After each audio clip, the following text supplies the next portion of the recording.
Longaro starts 14th outside row number 7. Row number 8, the 95 Sean Evans and the 29 Lucas Lubin. Row 9, the 12X of Jake Bazine, the 96 Brian Crosgrove. Row 10, the 37 of Rob Hoskins. And on the outside of row 10, the other championship contender. He's the points leader heading into the night. The 66 Brandon Jansen starts 20th here tonight. Starting inside row number 11, the 21X is Mark Bazine, the 99 the B-Main winner Robin Elliott. Row 12, 93 Chris Reichman, the 9 of Tim DeBoer. Row 13, the 4 of Steve Zora, the 55 of Rob Slater. And row 14, the 26 of Tim Newell. And the 43C of Clinton Nichols. 28 cars scheduled to go 20 laps the distance. HRW Automotive Ministock's final points race of 2015 here in our 20th anniversary season. Again, it's Jamie Gooch and Dave Goodacre on the front row. Then a pair of rookies behind them, Trevor Young and Andy Reichman. They creep up to the chalk line in corner 4. Dale Shunnerman gets ready to show them the double green flags, and here we go. Jamie Gooch, the first one to lead them into turn number 1. Reichman up on the outside, and look at this hungry pack of 4-bangers. All of the points leaders starting mid-pack and deeper here. Reichman in the 39R with a good jump here. Takes the lead down the backstretch. Here comes Young up to second. For the moment, Gooch hanging strong on the outside, trying to keep that second spot. Jason Longaro working the outside too as he goes 3 and 4 wide on a turn 4. Buttering up the sides of that number 7 and making passes in wholesale fashion. Longaro knows he's got to get to the front and stay ahead of Jansen, who's still mired back outside the top 10 right now.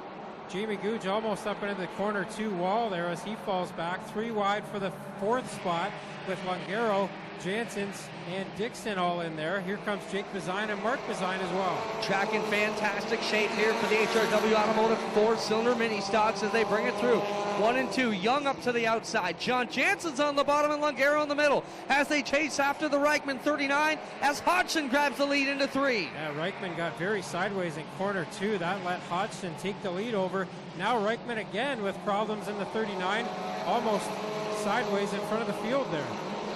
Back into 1, Gary Hodgson, the rookie.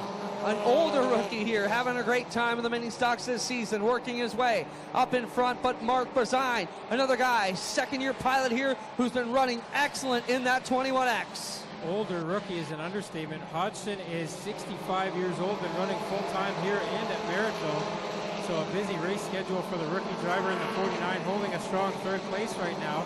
Longaro in the 7. About to try to take that spot away from Hodgson. Up front is last week's feature winner Mark Bazine with John Jansen second. Brandon Jansen's coming into the mix now, only 2 cars behind that Longaro number 7 as they work it off a turn number 4. Jansen's up in front of Trevor Young. Problems for Hoskins, the 37H will limp back to the pits as Mark Bazine continues to tow John Jansen's into 3. If Brandon Jansen's in the 66X can finish 4th or better, it doesn't matter what Longaro does here. It'll be Jansen's championship. So Jansen's on the move here as he tries to take that 5th spot away from Jake Bazine, and he will out of corner 4. Looks like he only needs to pass 1 more car to solidify his championship here, but still a lot of racing to go in this one. Mark Bazine still leading John Jansen's, Jason Longaro, and Gary Hodgson with the point leader. Brandon Jansen's hot on the chase, trying to grab 4th away from Hodgson. Bazine way up front of this one right now with a 2.5 lead over John Jansen's as they work on lap number 7 here. Normally they'd be coming to the halfway mark, but it's 20 laps tonight. So an extra 5 laps after an extra many laps last week in the 42 lapper. So some of these cars towards the end of this one may be feeling some heat. And now heat starting to come out on the back of the 7 cars. Longaro starting to smoke a little bit. And as we say that, Brandon Jansen moves the 66 car into the 4th position and trying to set his own destiny here. So if Brandon Jansen can hold that spot for the remainder of the race, he will be a first-time champion here in the mini stock division, but a long way to go here. Still 11 laps to go with Bazine still up front. Then it's Jansen's, John Jansen's, that is second. Jason Longaro 3rd, and Brandon Jansen's 4th. Coming to the halfway point this time, it'll be the leader, Mark Bazine, as the 39 of Reichman takes it into the pits. Out of 4, your leader, Mark Bazine, halfway in, 10 complete, 10 to go here, as John Jansen still a long way back. Longaro and Brandon Jansen's the top 4. Now Slater into the pits as well. Reichman 39 went to the pits after leading early in this one. Also the 55 of Slater. Mark Bazine starting to get into some traffic here as he gets to the outside of Tim Newell, now to the inside of the pole sitter, Jamie Googe. More and more smoke out of the Longaro 7 as he enters turn number 1 with Brandon Jansen behind him, running in third, doing all he needed to do, but he needs some help in the form of bad luck for that 66X car of Jansen's. Doesn't seem to be getting it right now.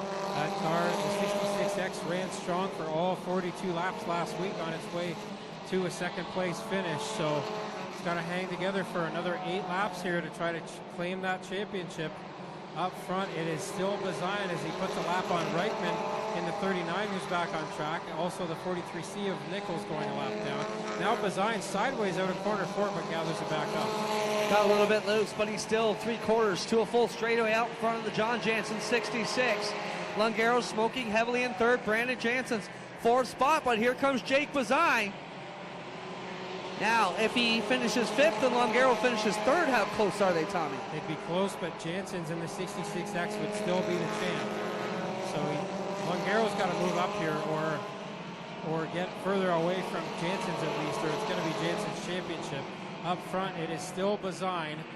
He's got actually lost a bit of his lead there. We're down to 1.8 seconds over John Jansen's. Jake Bazine to the inside of John Jansen's as he tries to go, Brandon Jansen's as he goes to the outside of Longaro. Now Bazine gets into the side of Jansen's. Oh, the leader gets hit by both of them in 4. Flat tire. The leader's over, Tommy. The leader's got a flat left front. Big problems for Brandon Jansen. Oh, my goodness. Jamie Googe heavily into the wall at corner 4 as he got gathered up in that. Brandon Jansen's taking the 66X to the pits. Jansen's into the pits. Oh my goodness, Tommy. Can you believe this? With 5 to go, the leader gets involved with the jingle as they were getting tight there for the last lap. We saw that coming.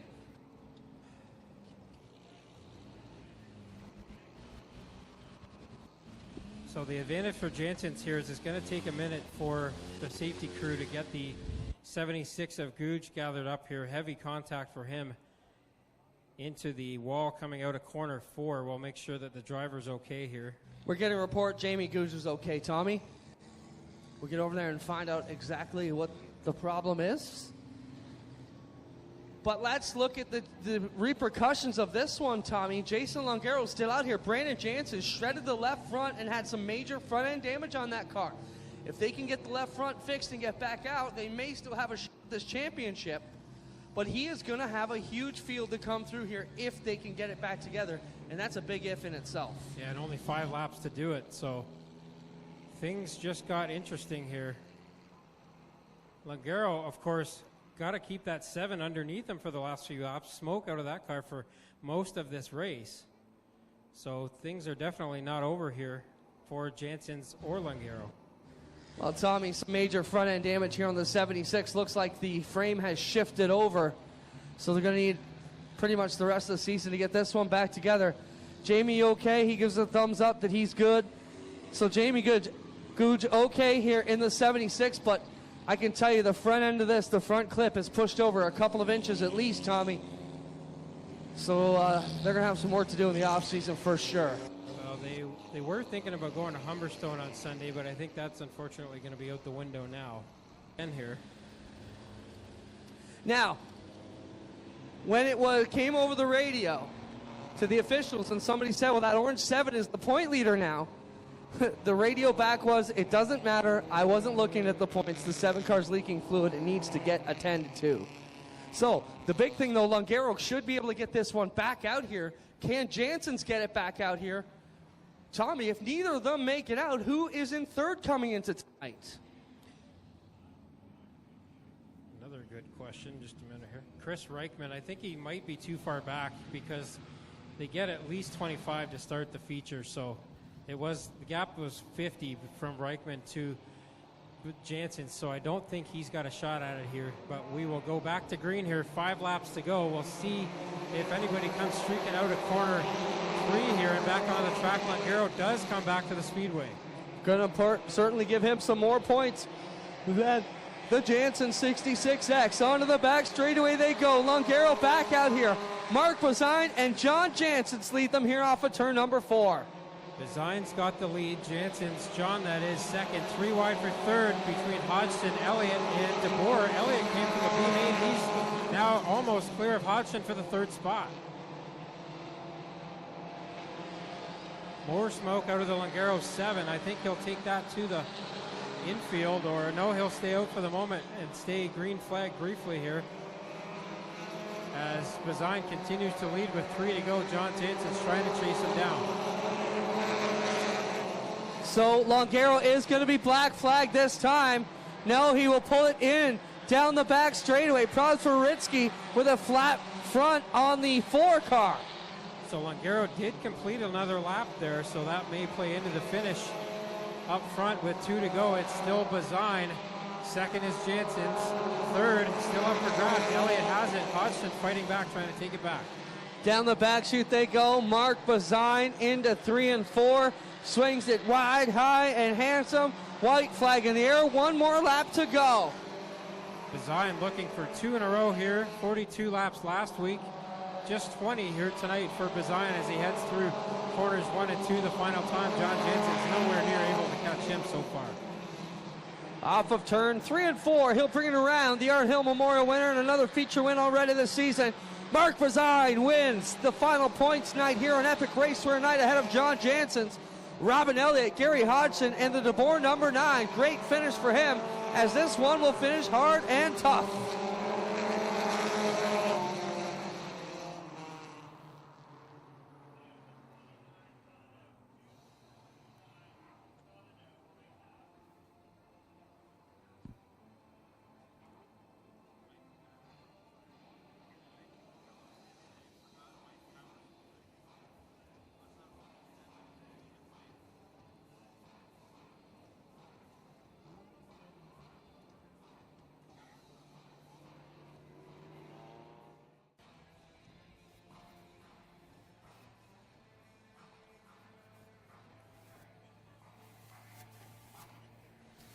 Still working on official word on the point standings. We'll get that news to you as soon as we can here. Things very close at the end of that race. Mark Bazine now ready to climb out. He can hear you. Put your hands together for tonight's mini stock feature winner.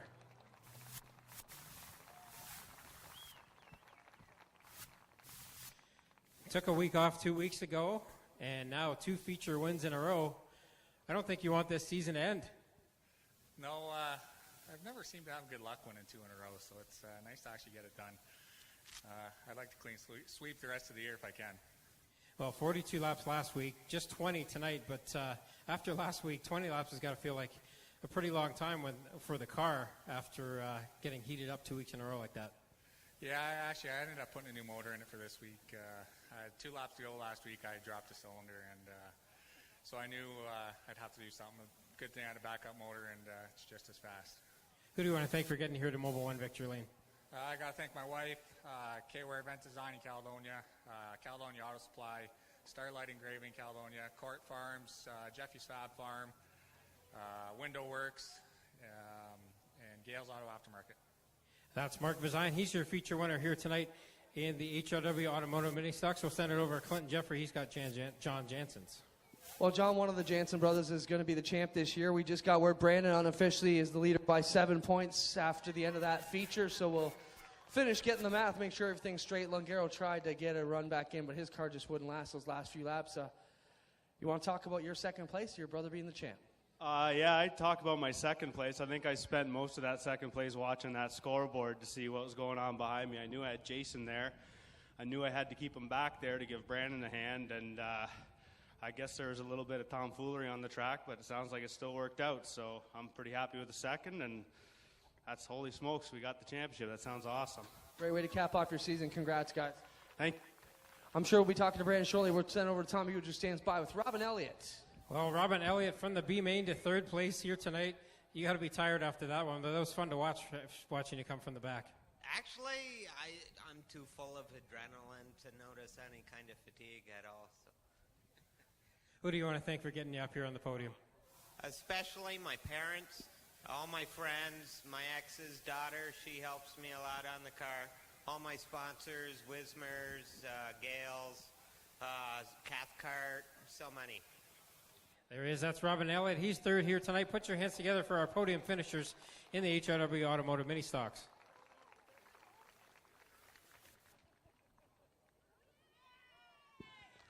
Well, it's not the way he wanted to bring his championship down, but Brandon Janssens comes on to the front straightaway here. Tommy Gooch, jump in with Brandon there. We'll get a word. How about a hand for your HRW Automotive Mini Stock champ, Brandon Janssens? Okay, we're in a good spot here for our cameraman, Dave Styres. Well, Brandon, I don't think that was quite the way you wanted to win the title, but you made it exciting anyway. Yeah, it's unfortunate. I was really frustrated in the pits, as you could imagine, but yeah, it was thrown up into a four-wide situation, and I was unfortunately the sandwich car there. So, well, obviously a bunch of people helped you get this championship. You'll get a chance at the banquet to thank all of them, but thank a few of them for us here tonight. Oh, I'd like to thank the crew, especially Kyle, Spence, and Baggins. Those guys have been working in the shop with me for years and helping me out like crazy. Specifically, I'd like to thank my brother John. He got me into racing, and he's there for me whenever I need him. I'd like to thank my beautiful fiance, Vicky, and my parents, family, and friends for supporting me, and Sierra Construction and Hammond Air Conditioning, our sponsors. That's Brandon Janssens. He's your 2015 HRW Automotive Mini Stock season champion. So Epic Racewear will move in there and congratulate the HRW Automotive Mini Stock champion, Brandon Janssens, who wins by 7 points over Jason Lungaro. The biggest mover and shaker, though, in that feature event was Chris Reichman, who finished 6th. He came in 50 points behind the point leader, and at the end of the season, he's only 16 points behind. So Chris Reichman had a great run tonight and finishes 3rd in the overall standings. Robin Elliott and Mark Bazine, who we just saw in the front stretch, complete the top 5. And John Janssens, who's down there as well, will finish 6th place in points. So the Janssens brothers, both the top 6s, and the final standings for the HRW Automotive Mini Stocks.